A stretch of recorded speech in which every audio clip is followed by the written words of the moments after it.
안녕하세요. 저는 어린 나이에 시집가서 이혼한 뒤에야 인생을 펴게 되었고, 여전히 며느리 노릇 중에 있는 아줌마입니다. 제게는 친부모만큼이나 은인인 시모가 한 분 계십니다. 다들 결혼을 하게 되면 시모와 적이 된다지만, 저에게 시모는 완전 다른 의미의 존재인데요. 시모가 안 계셨다면 아마 제가 이 사연을 쓸 수 있는 여유도 없었을 겁니다. 시모 덕분에 이혼을 할 수 있었고, 시모 덕분에 새 삶을 살게 된 저의 고군분투 사연을 들려드리고 싶어서 찾아왔어요. 세상에 저런 가정도 있구나 생각하며 넓은 아량으로 제 글을 봐주셨으면 좋겠습니다.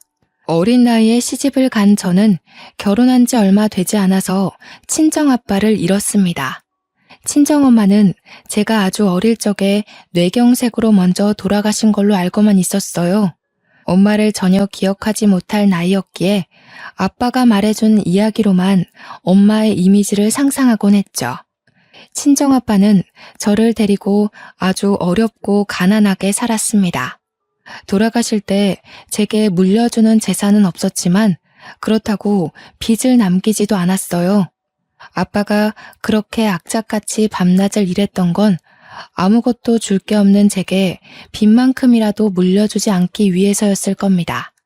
저는 당연히 의무교육은 받고 컸지만 대학 같은 건 생각지도 못했고 20살이 되자마자 고깃집 알바를 해서 돈을 벌어야 했습니다. 그걸 친정아빠가 굉장히 미안했어요. 저에게만이라도 가난 때문에 피해보게 하는 일은 없도록 만들고 싶었다는데 저는 대학을 못 간 것이 친정아빠 탓이라고 생각하지 않아요. 대학은 제가 공부를 더 열심히 했다면 장학금을 받고 기숙사에 들어가 다닐 수 있는 부분이지 않습니까? 제 능력이 그만큼 대단하지 못해서 대학 못 가게 된 것이라 친정아빠 탓을 한 적이 없었거든요. 그래서 한 번씩 술 마시면 자책하는 아빠에게도 아빠 탓 아니라고 달래주었네요. 저는 나이 20살까지 크면서 한 번도 아빠에게 집안 환경에 대해 불평을 한 적도 없습니다. 아빠의 감사한 노력 덕분에 저는 가난 속에서 허덕이며 컸다는 느낌도 못 받았고요. 그런데 딱 한 번 제 인생을 탓하고 후회를 했던 일이 있었는데요. 그게 바로 결혼이었습니다. 예나 지금이나 저에게 결혼은 도려내고 싶은 경험이었어요. 결혼을 했을 때 그런 생각을 많이 했던 것 같습니다. 내가 만약 돈 많은 집 딸이었다면 좀 더 똑똑하고 현명하게 클 수 있지 않았을까? 나를 만만하게 보고 접근하는 사람들이 없지 않았을까 하는 생각들이요. 저는 고깃집 알바를 하면서 거기에 사장님과 결혼을 하게 되었는데요. 사장님은 당시 30대의 젊은 남자였습니다. 저랑은 9살 차이가 났어요. 당시 사장은 알바생들 중 저와 유독 친하게 지냈거든요. 그 이유가 제가 다른 알바생처럼 짧게 일하다 그만두는 알바생이 아닌 실하고 길게 일해주는 알바생이었기 때문이었죠. 그래서 저를 더 동생처럼 잘 챙겨주기도 했습니다. 집에 가서 먹으라고 남는 고기를 포장해주기도 하고 제 형편을 알기 때문에 한 번씩 비싼 고기도 포장해서 친정아빠랑 같이 먹으라고 건네기도 했어요. 어머 사장님, 이건 너무 많아요. 그리고 이거 비싼 거잖아요. 저는 삼겹살이면 돼요. 전 진짜로 삼겹살이 더 좋아요. 저희 아빠가 삼겹살에 소주 먹는 걸 진짜 좋아하거든요. 삼겹살까지 더 챙겨가면 되겠네. 너한테 주는 건 하나도 안 아까우니까 가져가. 네가 꾸준히 일해주는 덕분에 너만 있으면 가끔씩 바깥일이나 은행 업무도 보고 올 수 있었잖아. 이거 준다고 내가 금방 손가락 빨게 되는 건 아니다. 나도 넉넉하니까 챙겨주는 거지. 처음엔 마냥 공짜라는 생각에 좋아라 했는데 나중에 되니까 민폐가 아닌가 싶더라고요. 그래서 결국 사장님한테 돈을 지불하려고 했는데 사장님이 정색하면서 우리 사이에 돈을 왜 주고받냐고 하대요. 그러면서 하는 말이 사실 저한테 이성으로 관심 있기도 해서 챙겨주는 거라고 하는 거 아니겠어요? 장사 때문에 제대로 밖에서 만나볼 시간도 없었지만 그래도 내가 꽤 괜찮은 놈이거든? 정말 잘해줄 자신 있으니까 나랑 한번 만나볼래?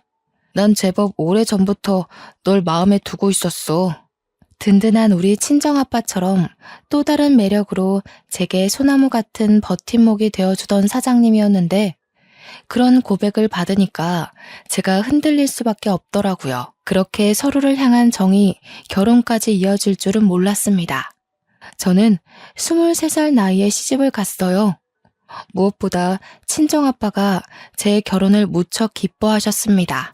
결혼식이 끝나고 신혼여행을 떠나기 전 제 남편 손을 꼭 잡고서 해주신 말이 있었어요. 우리 딸 잘 부탁하네. 자네만 믿을게. 내가 우리 귀한 딸 두고 늘 마음이 불안해서 뭘 제대로 할 수가 없었는데 이제야 마음 편히 내 일을 볼 수 있겠어. 우리 애가 아직 어려서 많이 서툴 거야. 너그럽게 이해해주고 좀 많이 가르쳐주게. 곧 자라는 애니까 많이 보듬어주고 또 힘든 게 있어도 말을 잘 안 할 때가 많아. 자네가 먼저 알아봐주고 다독거려줬으면 좋겠어. 물론입니다. 그런 건 전혀 걱정 안 하셔도 돼요. 장인어른께선 걱정 마시고 앞으로 편하게 일 보시면 되세요. 한 번씩 꼭 인사드리러 갈게요. 신혼여행 다녀오고 나서도 들릴 테니까 약속 잡으시면 안 돼요? 그날 친정아빠가 제게는 별다른 말 없고 그냥 아빠 딸로 태어나게 해서 미안하다는 말만 했습니다. 무슨 그런 말을 하냐고 타박을 했더니 아빠가 그냥 웃기만 하면서 안아주더라고요. 정말 사랑하는 아빠지만 그래도 포옹을 해본 건 그날이 처음이었어요. 그리고 그게 아빠와 마주한 마지막 시간이었다는 걸 상상도 하지 못했죠. 저희는 가게를 매니저한테 맡기고 한 달 동안 신혼여행을 즐겼습니다.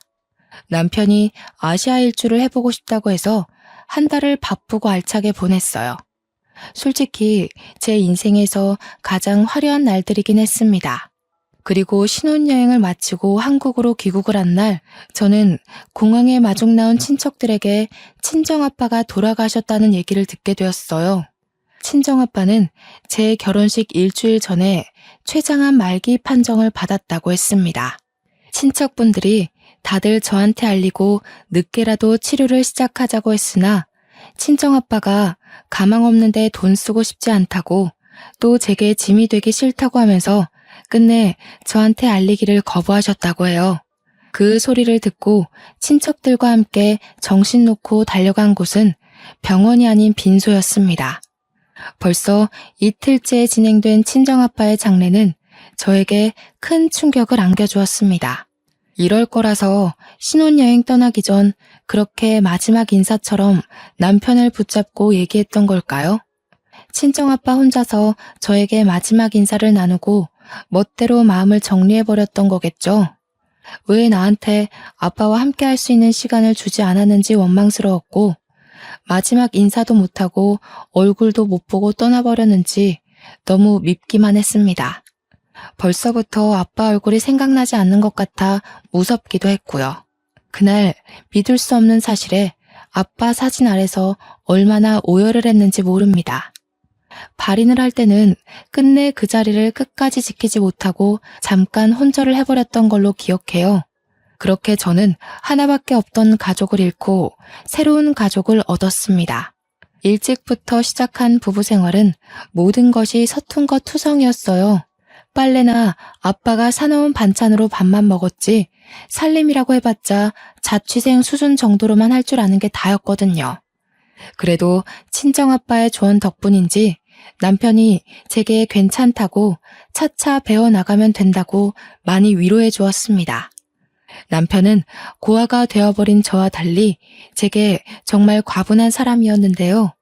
시댁도 원래 이렇게까지 좋은 아파트에 산 것은 아니었다고 남편 장사가 잘 되어 형편을 폈다고 하더라고요. 남편에게는 시부는 없었고 시모가 하나 있었습니다. 그런데 시모가 말을 못하는 장애인이었어요. 과거에 시부모님 차량에 물이 빠지는 사고가 있었는데 그 충격으로 시모가 말을 잃었다고 하더군요. 시부는 그때 돌아가신 걸로 얘기 들었습니다. 걱정한 것과 달리 시모는 참 고우신 분이었어요. 말은 못하지만 제가 어린 나이에 고생하지 않길 바랬는지 늘 목에 걸고 있는 수첩에다가 그만 들어가서 쉬라는 말을 많이 적어서 보여줬습니다. 원래 수화를 하는 분이지만 제가 수화를 하지 못하니 항상 수첩을 지니고 다니셨어요. 아니에요, 어머님.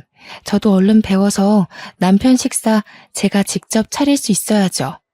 어머님께도 빨리 도움되는 며느리가 되고 싶어요. 지금은 민폐만 끼치는 것 같아서 죄송해요.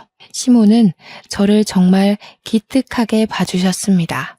나쁜 며느리가 들어오면 어쩌나 걱정을 많이 했다고 오히려 제게 고맙다는 말을 많이 해주신 분이죠. 저는 남편이랑 결혼하면서 하던 아르바이트도 안 하게 되었기에 시모랑 하루 종일 붙어있는 시간이 많았는데요. 시모가 저를 딸처럼 잘 챙겨주니 저도 시모를 엄마처럼 많이 의지하게 되더라고요. 덕분에 저는 결혼 생활 1년 반 정도 만에 거의 주부 10단 신랑만큼이나 살림을 잘하게 되었습니다. 시모의 도움과 저의 노력이 시너지를 일으켰기 때문이라고 생각합니다. 이젠 시모한테 묻지 않아도 웬만한 요리는 제가 알아서 할 수 있었고 식사 또한 시모와 남편이 자리에 오기 전까지 차려놓을 수 있을 정도로 실력이 늘었죠. 우와, 이게 뭐야? 해물탕을 했네? 자기는 어쩜 갈수록 요리 실력이 늘어? 내가 와이프 하나는 진짜 잘 뒀다. 그치, 엄마? 남편이 아침마다 든든해서 일할 맛이 난다며 제 칭찬을 했는데 옆에서 시모 또한 고개를 끄덕이며 웃음을 보이더라고요. 집에서 아무것도 안 하는 며느리로서 마땅히 해야 할 일인데 과한 칭찬을 받으니까 쑥스러웠습니다. 남편 장사가 새벽 2시에 끝나기 때문에 저는 늘 남편이 올 시간쯤에 다시 잠에서 깼다가 남편을 챙겨주고 잠자리에 들기를 반복했어요. 남편은 저보다 더 힘들게 손님 상대하며 12시간 넘게 일을 하는데 이 정도 내조하는 건 전혀 힘들지 않았습니다. 그러던 어느 날은 남편이 알바생들이랑 회식을 한다며 늦게 들어올 거니까 먼저 자라고 하더군요. 제가 아르바이트 하던 때에도 가끔씩 회식을 했었기에 알겠다고 조심해서 들어오라고 말한 뒤 잠에 들었는데 한참 새벽이 되었을까 제 전화기가 징징 울리더라고요. 작은 진동으로 되어 있었는데도 금방 깰 수 있었던 이유가 희한하게 남편이 집에 안 들어오면 잠기가 예민해지는 거 있죠. 남편이 무사히 귀가하는 걸 제 눈으로 봐야 안심이 되었어요. 정말 가족이라고 생각했기 때문이 아니었나 싶네요. 저도 남편 가게에서 오래 일했던 알바생이라서 거기 매니저와 알고 있는 사이였는데요. 오랜만에 매니저한테서 전화가 왔더라고요. 사실 연락처를 주고받고도 한 번도 전화는 해본 적 없던 사이였거든요. 통화해본 적 없는 사람이 다늦은 새벽에 전화가 왔다는 건 당연히 남편 문제가 아니겠습니까? 수진아, 오랜만이네. 잘 지내고 있지? 사장님이 술을 과하게 드셔서 뻗었거든. 좀 있으면 집 앞에 도착하는데 나와줄 수 있어? 한 10분 뒤면 도착할 것 같아. 역시 남편 일이 맞았던 거죠. 남편은 회식이 있더라도 한 번도 술 먹고 기절해 본 적 없던 사람이거든요. 너무 놀라서 저는 얼른 옷을 챙겨 입고 밖으로 나갔습니다. 잠시 기다리고 있었을까?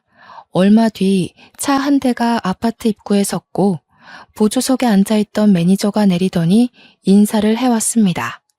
저희는 오랜만에 보는 거였는데도 안부 인사 나눌 정신 없었어요. 뒷좌석 문을 열고 남편을 꺼내기 바빴죠. 그런데 남편 혼자 있는 줄 알았던 뒷좌석에 어떤 여자 알바생이 함께 타고 있더라고요. 한눈에 봐도 예뻤고 화려한 타입이라는 게 드러날 정도로 미인이었습니다. 급하게 나왔다지만 파자마 잠옷에 바람막이 외투 하나 걸치고 있는 제 모습과는 차원이 다른 여성성이었죠. 어머, 안녕하세요. 사장님 와이프신 거죠? 저 이번에 사장님 가게에서 일하게 된 알바생이거든요. 오늘 제 환영회 하느라 오빠가 좀 거하게 마셨어요. 늦게 보내드려서 죄송해요. 제 남편을 오빠라고 부르는 것도 기분 나쁜데 자기가 뭔데 제 남편을 보낸다 만다 하는 건지. 괜히 마음에 안 들어서 대꾸도 안 하고 그냥 고개만 끄덕했습니다. 매니저가 친히 엘리베이터까지만 남편을 실어주고 제가 이만 가보라고 해서 떠났어요. 저는 혼자 무거운 거구의 남편을 겨우 부축하여 집에 들어갔는데요. 잠자던 어머님이 제가 나가는 소리를 들었던 건지 미리 현관 앞까지 나와 있더라고요. 시모는 급하게 종이에다 메모를 적어 제게 보여줬습니다. 뭐하다 이렇게 술을 퍼마셨냐고 물었어요. 아이고, 어머님 깨셨구나. 조용히 나간다는 게 그만 큰 소리 냈나 보네요. 죄송해요. 남편이 오늘 회식 있었거든요. 기분 좋은 일 있었는지 평소랑 다르게 많이 마셨나 봐요. 남편을 침대로 옮기는 데에 시모까지 나서서 도와줬고 시모는 바로 방으로 돌아갔습니다. 저 혼자서 남편 옷을 벗기느라 2차전을 벌이고 있던 중이었는데요. 남편이 자꾸 뭐라고 중얼중얼 거리는 겁니다. 이렇게까지 취한 걸 본 적이 없어서 여전히 낯설었어요. 완전 인사불성이 되면 혼잣말을 하는 주정이 있나 봅니다.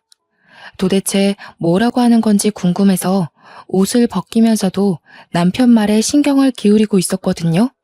그 주정을 자세히 듣자마자 덜컹 심장이 내려앉은 거 아니겠습니까? 남편이 자꾸 누군지 모를 여자 이름을 자꾸 중얼거리는 겁니다. 자세히 들어보니까 현정이라는 이름이었어요. 착각이겠지, 잘못 들은 거라 치부하고 싶었지만 남편은 제가 옆에서 눈을 감기 전까지 계속 현정이라는 이름만 불렀습니다. 그 때문에 신경이 쓰여서 거의 밤잠을 설쳤네요. 결국 다음날 남편한테 꿀물을 타주면서 현정이가 누구냐고 물어보게 되었습니다. 그러자 남편이 캑캑 사례가 들리더니 정신 번쩍 든 얼굴로 저를 쳐다보더라고요. 그러면서 그게 누구냐고 오히려 모른 척하대요. 당신 어제 술 먹고 와서 내내 현정이라는 사람만 찾았어. 모르는 사람 이름을 그렇게나 부른다고? 그것 때문에 내가 밤잠을 다 설쳤는데? 뭐래, 들었겠지.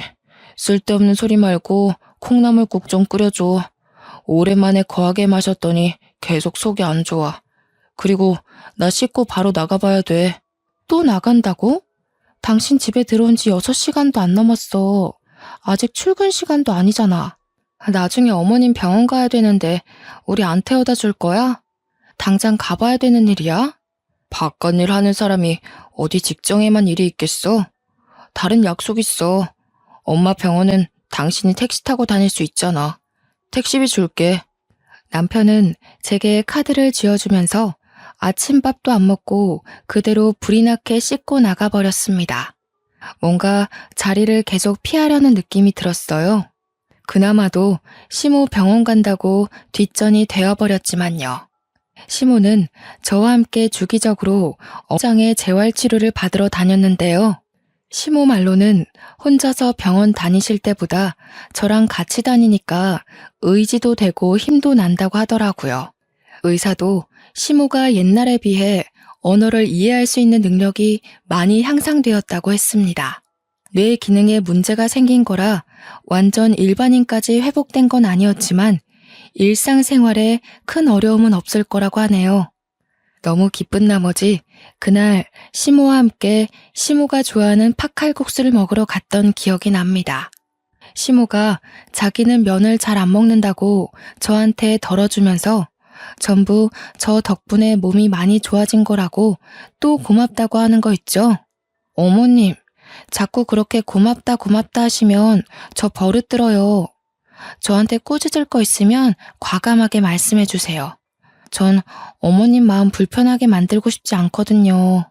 식사를 마치고 시모가 이끄는 대로 따라갔는데 그곳은 시장 한가운데 있는 웬 도자기 집이었습니다.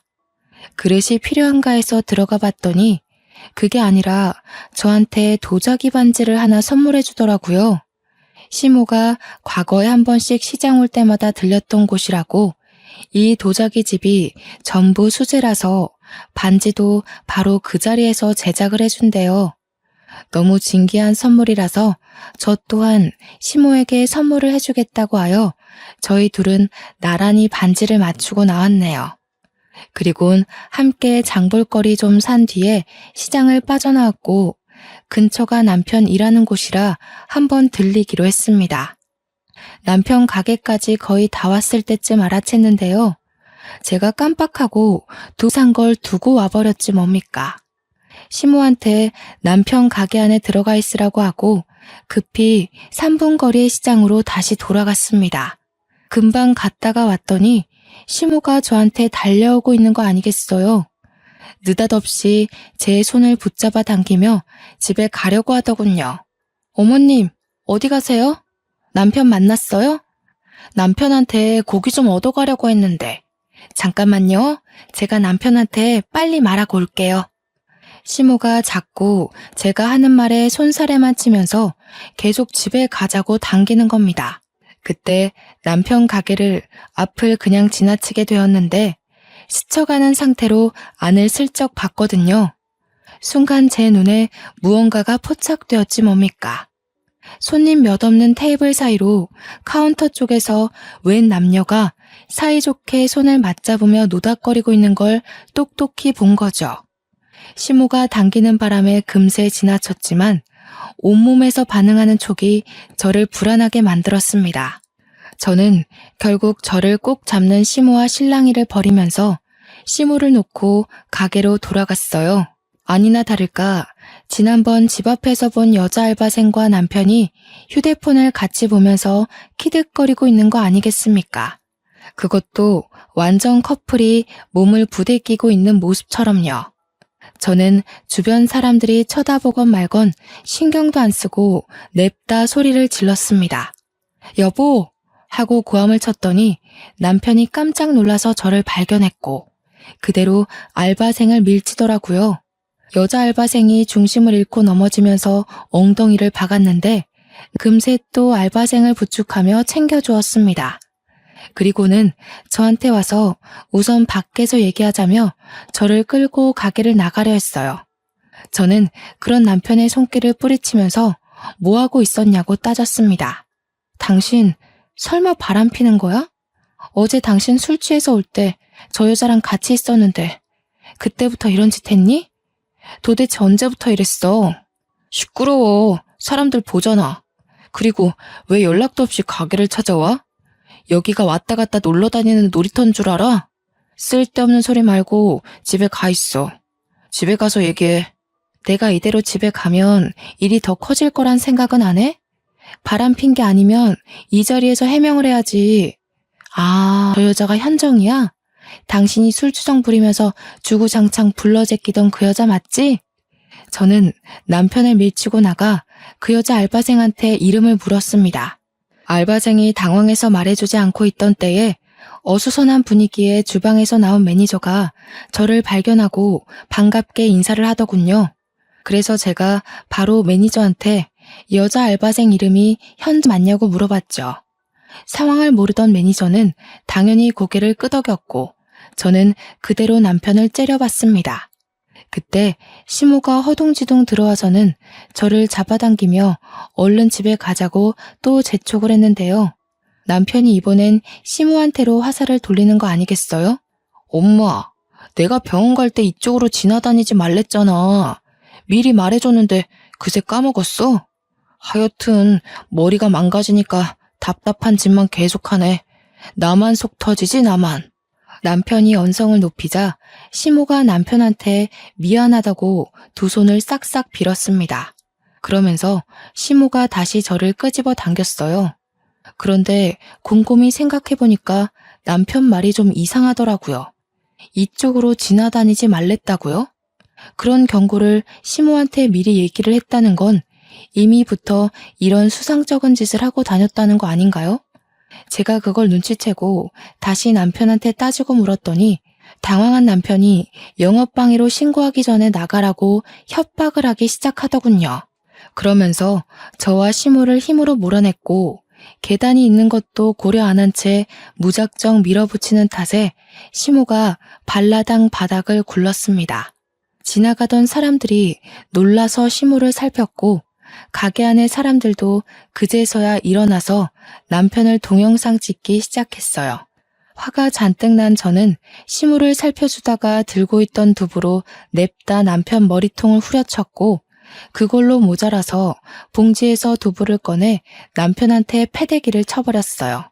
뭘 잘했다고 네 엄마를 그렇게 사정없이 밀어버려. 유부남이 대낮에 사람들 보는 앞에서 바람피는 게 잘한 짓이야? 네가 그러고도 어머님 아들이라 말할 자격이 있어? 아이씨, 내 돈으로 먹고 자고 싸고 치료까지 받으면서 그럼 그건 누가 효도하는 건데? 이렇게까지 해줬으면 나머지는 당신이 며느리로서 해야 되는 거 아니야? 그러게, 내가 좋게 말할 때 집에 돌아갔으면 이 꼴은 안 당했을 거 아니야? 남편의 호통은 사람들의 주의를 모으기 충분했고 남편은 제 분에 못 이겨 우리를 내버려 두고서 가게 깊숙한 곳으로 들어가 버렸습니다. 하는 수 없이 저는 시모를 챙겨 집으로 돌아왔는데 시모가 저한테 계속 미안하다고 계속 메모를 적어주더군요. 알고 보니 시모는 남편이 바람피고 있는 걸 진작에 알고 있었더라고요. 아들이란 이유만으로 또 며느리인 내가 상처받길 원치 않아서 모든 걸 모른 채 입 다물고 있었다고 자백했습니다.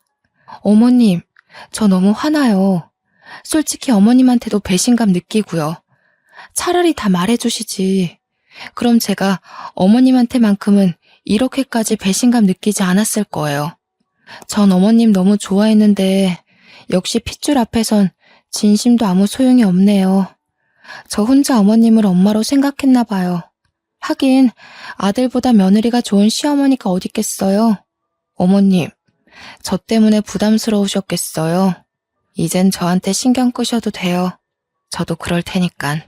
그날 저는 결혼하고서 난생 처음 시모에게 상처 주는 말을 서슴지 않고 해버렸습니다. 시모가 저를 붙들고 미안하다고 사과를 했지만 용서를 받아주지 않고 외면을 했어요. 그렇다고 가진 돈이 없는 제가 바로 집을 나갈 수 있는 건 아니었습니다. 생계 때문에 당당하게 이혼하자는 소리도 꺼내지 못하고 이대로 남편과 냉전 상태만 유지했죠. 그러다 돈 없는 제가 끝내 이혼 결심을 한 계기가 생겼는데요. 바로 친정아빠의 첫 기일날이었어요. 남편과 사이가 안 좋더라도 장인어른 기일은 남편한테 알려줘야 할 것 같아서 막 일하러 출근한 남편한테 전화를 했거든요. 그런데 웬 여자가 받는 거 아니겠습니까? 바로 그 문제 알바생 상간녀였어요. 네, 사장님 커피 사러 갔는데 뭐라고 전해드릴까요? 근데 사모님, 그 전에 제가 궁금한 게 있는데요. 오빠가 사모님한테 마음 뜬 거 알면서 왜 계속 붙어 있어요? 혹시 돈 보고 자존심 없이 참고 살고 있는 거예요? 뭐라고요? 그쪽이야말로 가게에서 개망신 당해놓고 왜 아직 내 남편이랑 만나요? 생각 똑바로 바뀐 사람이면 그 가게에서 일 그만둬야 되는 거 아닌가요? 어머, 설마 저랑 오빠가 그날 소동 때문에 사이가 틀어진 줄 알았어요? 순수하기도 하셔라. 사모님이 생각하시는 것보다 저랑 오빠 꽤 돈독한 관계예요. 특히 오빠가 저한테 푹 빠져있네요. 내 남편 돈 보고 붙어있는 건 내가 아니라 그쪽이겠죠. 얼마나 돈에 미쳐있으면 유부남을 꼬셔서 남의 가정을 파탄내요? 어린애라서 그런가? 사모님이 모르셔도 너무 모르신다. 세상에 돈이면 미치는 사람들 많아요. 돈이란 건 남녀 불문, 나이 불문, 국적 불문하고 굉장한 가치잖아요? 참, 그거 알아요? 사모님 한 번씩 혼자 장 보러 갈 때 이미 어머님한테는 여러 번 인사를 드렸어요. 상간녀 발언에 흔들리고 싶지 않았는데 결국 저는 마지막 말을 듣고서 심장이 내려앉아 버렸습니다. 그대로 전화를 끊은 저는 당장 시모방을 찾아가서 물었습니다. 그러니 시모가 죄인처럼 고개를 숙이면서 맞다고 수긍하더라고요. 제게는 그것이 정말 청청병력 같은 소식이었고 결국 저는 그 자리에서 이혼을 결심해버렸죠. 여기서 더 실망하게 된다면 저 어머님한테 해코지하고 싶을지도 몰라요. 어머님 변명 더는 안 듣고 싶으니까 메모 적지 마세요. 제가 이 집을 나가는 게 맞았어요. 가진 게 없어서 남편이랑 상간녀 소송할 돈이 없다는 게 진짜 너무 서럽네요. 그렇게 저는 남편에게 이혼을 요구했고 집을 나설 때 합의 이혼서에 도장을 찍었습니다. 제출은 시간 많은 제가 하기로 했고 남편은 저를 전혀 붙잡지 않았어요. 그날 제가 난리친 덕분에 남편 가게 이미지가 인터넷에서 소문이 쫙 나버리는 바람에 매출이 뚝 떨어졌거든요. 그래서 남편은 제 꼴을 진작에 보고 싶지 않아 했습니다. 이혼을 하게 되면 저는 남편보다 더한 가난을 얻게 되겠지만 몇 없는 짐과 재산 분할로 제게 떨어질 돈만 있는 걸로 만족하기로 하고 집을 나가게 되었어요. 제가 집을 나가는 당일 시모가 저를 방으로 불렀는데요. 솔직히 시모가 미워도 그동안 엄마라고 생각하고 믿고 의지했기에 시모를 두고 가는 것이 마냥 편치만은 않았습니다. 아니나 다를까 시모도 마찬가지였나 봅니다. 제게 밤새 쓴 것 같은 긴 내용의 편지를 건네더라고요. 그러면서 웬 검은 봉지 하나까지 챙겨주셨는데 그건 받지 않으려 했지만 시모가 무작정 제 가방에 쑤셔 넣었습니다. 시모를 향한 저의 진심은 절대 가짜가 아니었고 그렇기 때문에 받은 상처는 더없이 깊어서 시모가 챙겨주는 물건들이 달갑지 않더군요. 꺼내보지도 않고 그냥 집을 나와 버렸습니다. 시모가 베란다에서 저를 내다보는 게 느껴졌지만 끝내 인사도 안 하고 돌아보지도 않았어요. 다시는 볼 수 없는 가족일 테고 좋게 작별하는 것도 아닌데 뭐하러 인사를 하겠습니까? 그렇게 제가 가장 먼저 찾은 곳은 결혼하기 전 친정아빠와 살던 곳이었습니다. 진작에 집을 팔긴 했지만 빈민촌이라서 아직 계약한 사람이 없더라고요. 거의 공가 수준으로 방치되어 있었어요. 집 안에 들어가 대문 올라가는 계단에 앉은 저는 한참 멍 때리다가 시모가 줬던 편지를 꺼내봤습니다. 야무지게 나열된 글씨를 쭉 읽어내려가던 제 눈동자가 점차 세차게 흔들렸고 그 내용을 다 읽고 나서는 곧장 시모가 준 검은 봉지를 급하게 뒤졌습니다. 편지에는 처음부터 끝까지 시모의 자책이 담겨 있었는데요. 자신이 아들을 잘못 키웠다고 남의 집 귀한 자식한테 큰 상처를 줬다면서 자기 아들이 잘못했다는 거 알지만 이렇게 밉고 못된 놈도 자식이라고 못난 엄마 된 입장에서 보듬으려 했다며 저와 남편을 둘 다 지키려다 이 꼴이 났다고 미안하다는 내용이 가득했어요. 그러면서 마지막 추신에 그동안 딸이 주는 사랑 알게 해줘서 고맙고 우리 창창하고 예쁜 며느리가 앞으로 하고 싶은 일 하면서 건강하게 살았으면 좋겠다고 내가 가진 게 이것밖에 없으니 이 돈으로 자기 아들 소송하라며 돈을 조금 넣었다고 하는 겁니다. 검은 봉지 안에 든 건 다름 아닌 3개의 통장이었습니다. 그 안에는 각각 1억, 2억, 4억의 액수가 찍혀 있었어요. 그런데 중요한 건 통장 중에 명의 하나가 제 이름으로 되어 있는 거 아니겠습니까? 그 말은 본래 가지고 있던 2개의 통장과 다르게 나머지 하나는 일부러 저를 주기 위해 만들었다는 거잖아요. 어떻게 이럴 수가 있는 걸까요?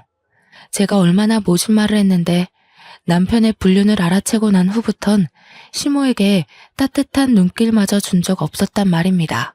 병원 가는 시모를 혼자 내버려뒀고 또 한 번 같이 먹지 않았어요. 그런데 어떻게 저한테 이 큰 돈을 덜렁 줄 수냐 있냔 말인가요? 시모는 그렇게 못된 짓을 한 제가 밉지도 않았던 걸까요? 어째서 시모는 제가 아는 시모의 모습 그대로 저를 기다리고 있었던 거죠? 너무 어린아이 같았던 제가 창피하고 진심으로 엄마였던 시모의 마음에 너무 죄송해서 한동안 그걸 쥐고 얼마나 울었는지 모릅니다. 날이 밝을 때 그 집을 나왔는데 나 저무도록 곶가에 앉아 울었던 걸로 알아요. 결국 저는 다시 시모가 있는 집을 찾아갔습니다. 그 쓰레기 같은 집에서 시모를 빼내오기로 마음을 돌려먹은 거죠. 집에 갔더니 제가 나간 걸 알고 살판난 남편이 그새 상간녀를 들였지 뭐예요. 제가 집을 나간 게 12시간도 안 되었는데 얼마나 이 순간을 기다렸으면 그새 상간녀를 집까지 들였을까요? 어차피 남이 될 남편 그냥 무시하고서 저는 바로 시모 방을 찾았습니다. 시모는 방구석에 앉아서 저와 찍었던 사진을 정리하고 있더라고요. 저는 진작에 빼버린 도자기 반지도 시모는 여전히 끼고 있었습니다. 제가 방문을 열자마자 저를 발견한 시모가 깜짝 놀라셨는데요. 저는 설명도 없이 당장 시모의 짐을 챙기기 시작했어요. 챙기고서 시모 손을 잡고 신발을 신겨주는데 그때 남편이랑 상간녀가 다시 모습을 드러냈습니다. 뭐야 당신? 우리 엄마 데리고 뭐 하는 거야? 갑자기 다시 와서 왜 이래? 우리 더 이상 볼 필요 없는 사이지 않아? 당신한테 부모가 필요 없는 것 같아서. 근데 나는 엄마가 너무 필요하거든. 어머님이 당신 찾을 때까지 당신이 먼저 어머님 찾는 일은 없었으면 좋겠어. 그리고 나 당신이랑 저 여자 소송할 거거든? 저 여자 돈 없는 학생이라고 했지? 그럼 저 여자 위자료까지 당신이 내줘야겠네. 소송이라니? 뭔 소리야. 우리 합의 이혼했잖아. 배운 거 없어서 멍청한 줄은 알았지만 합의 이혼하면 소송 못하는 것도 모르는 바본 줄은 몰랐네. 아, 그 합의서 내가 찢어버렸어. 머리 검은 짐승한테는 회유보다 채찍이 나을 것 같더라고. 돈 없는 여자 끼고 노는 것도 당신이 돈이 있어야 가능할 텐데 이젠 그런 짓도 못해서 어쩌나? 몸이 근질근질하겠네? 뭐야, 제정신이야? 합의 본 걸 왜 이제 와서 뒤엎고 난리야? 이거 무효야. 우린 분명 합의 이혼한 거고 소송 같은 거 못해. 나야말로 소송하기 전에 다시 합의서 갖고 와. 내가 정말 궁금한 게 있어서 그러는데 당신 저 여자 데리고 살 생각이야? 내가 아무것도 몰랐던 것처럼 저 여자도 아무것도 모른다 생각해서 끼고 살려는 거니? 나이를 그만큼 먹는다고 다 제정신인 건 아니구나. 저기요, 현정이라고 했죠? 이제 그 남자 빈털털이 될 텐데 저 남자한테 돈 보고 접근한 거라면서요. 다른 남자 찾는 게 좋을 거예요. 제가 이간질을 좀 시켰더니 남편이 상간녀를 쳐다보는 눈빛이 좀 사납더라고요. 상간녀가 하는 사랑의 속삭임을 진심으로 믿기라도 했었나 봐요. 그 뒤로 집을 나와버려서 모르겠지만 아마 둘이서 말다툼 좀 했을 겁니다. 그대로 시모를 데리고 나온 저는 계속해서 시모한테 별다른 설명을 해주지 않았습니다. 무작정 비싼 호텔로 가서 방을 잡았죠. 맨날 마트보다 시장을 전전하며 한 번도 사치를 부린 적이 없는데 그날만큼은 어머님과 함께 기분 전환할 수 있는 곳에 있고 싶었어요. 죄송해요, 어머님.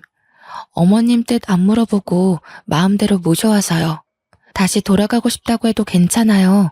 대신 오늘만은 저랑 같이 있어주세요. 호텔방에 들어와서야 저는 시모 앞에 고개를 숙이며 어리석었던 마음을 용서 빌었습니다. 제 말을 듣고 시모는 제 손을 꼭 잡아주면서 그러지 말라고 하더라고요.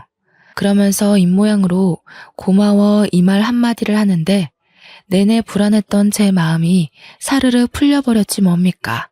솔직히 무서웠거든요. 남편한테 그렇게 덤비면서도 어머님을 데리고 당당하게 나오면서도 잘못된 일을 저지르고 있는 것 같아서 조마조마했단 말이죠. 그런데 아니래요. 저더러 참 기특하게 잘했대요. 시모가 그렇게 말해주는데 두려웠던 마음이 싹 가시면서 눈물이 나더라고요. 아마 시모 품에서 몇 분을 엉엉 울었을 겁니다. 저는 시모가 준 용기로 끝내 남편과 상간녀를 소송하였습니다. 그리고 부동산을 돌아다니면서 시모와 함께 새로 살 작은 집을 구했어요. 남편한테 위자료 받은 게 생각보다 많아서 뭐라도 돈벌이를 해볼 시도를 할 수 있게 되었는데 시모가 저더러 기사식당 한번 해보지 않겠냐고 하더라고요. 제 요리 실력을 썩히기 아깝다고 작은 기사식당 하나 차려서 저렴하게 장사해보자고 권유를 하였습니다. 제가 어머님한테 요리를 배운 사람이니까 어머님 손맛도 당연히 장난 아니거든요. 그걸로 자리만 잡는다면 나쁘지 않게 살아갈 수 있을 것 같아서 저는 시모의 뜻을 따르기로 했습니다. 때문에 현재는 장사를 준비 중에 있어요. 언제까지 시모가 제 곁에 있을지 모르겠지만 만약 어머님이 다시 아들 곁으로 가고 싶다고 하면 그땐 정말 미련 없이 보내줄 생각이에요. 그러기 전까진 제가 엄마로 모시면서 병원 치료를 계속 함께 다닐 예정이고요. 물론 천류는 제가 함부로 끊을 수 있는 것이 아니기에 언젠가는 전 남편을 다시 마주할 날이 생길지도 모릅니다.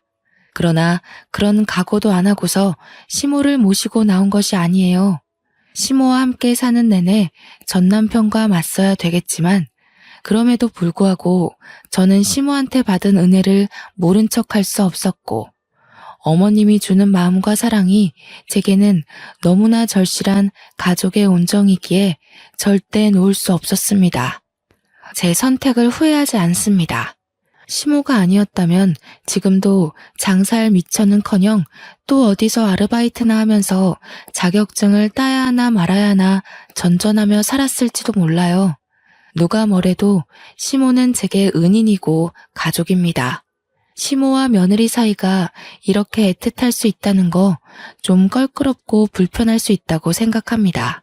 저희를 관계를 아시는 분들은 실제로 앞에서 기분 상할 만한 눈빛을 보내기도 하니까요.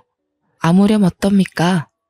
엄마라는 존재는 친엄마가 아닌 다른 모양으로도 존재할 수 있다고 봅니다. 제가 엄마로 느꼈다면 엄마라고 부르며 살 수 있다는 거예요. 참, 어머님이 최근 제게 한 가지 또 제안한 것이 있는데요. 저더러 위자료 남는 돈으로 학교를 다녀보라고 하더라고요. 제 나이가 이제 막 26살이 되었습니다. 고등학교 졸업한 지도 6년이 지났고 책 안 읽은 지도 너무 오래됐는데 갑자기 공부를 하는 게 어떠냐고 해서 좀 당황했어요. 어머님은 제가 아직 어려서 앞으로 세상 풍파를 겪을 날이 더 많아질 거고 나쁜 목적을 가진 사람으로부터 스스로를 지킬 수 있는 사람이 되려면 공부를 해야 된다고 하더군요. 그러면서 자기가 언제까지 목숨이 붙어 있을지 모르니 제가 홀로서기를 할 수 있는 능력을 길렀으면 좋겠다고 했습니다. 그 소리를 처음 들었을 땐 무슨 그런 말을 하냐고 시모를 나무랐는데 생각해보니 시모의 말이 틀린 것 없더라고요. 그래서 최근에는 수능 문제집을 샀습니다. 대학 입학까지 얼마나 기간이 걸릴지는 모르겠으나 장사를 같이 하면서 틈틈이 공부를 해볼 계획입니다. 검색을 하다가 우연찮게 알게 된 건데 수화 언어학과가 있더라고요. 그걸 본 날부터 제게는 수화 통역사라는 꿈이 생겼어요. 학교 다닐 때도 목표 같은 것 없던 제가 난생 처음 되고 싶은 직업이 생겼다는 겁니다. 이 모든 마음가짐도 다 지금의 어머님 덕분이었죠. 열심히 공부해서 훌륭한 수화 통역사가 되어서 시어머니한테 제대로 효도하고 시모와 더 깊은 감정을 공유할 수 있는 사이가 될 거예요. 성인이 되자마자 결혼이라는 짧고 굵은 고비를 넘겼는데 왜 그랬을까 너무 후회가 되면서도 한편으로는 시모를 만날 수 있게 된 기회가 된 것이라 행운을 얻었다고 생각합니다. 뭐든 하나를 얻으면 하나를 잃을 수밖에 없다는 걸 뼈저리게 깨우친 것 같아요. 제 사연을 듣고 계신 모든 청취자분들께서도 혹시 잃은 것이 있다면 그걸로 너무 좌절하지 말았으면 좋겠습니다. 금방 기쁘게 일어설 수 있는 기회가 생길 거라고 믿어도 되니깐요. 제 사연은 이쯤에서 끝마치도록 하겠습니다. 이렇게 마무리하는 게 맞는지 모르겠어요. 처음 써보는 것이라 부족한 부분이 많았을 거라 생각이 드네요. 뭐든 역시 처음은 서툴 수밖에 없나 봅니다. 그럼에도 불구하고 시간 내서 얘기를 들어주신 모든 분들께 감사 인사를 전합니다.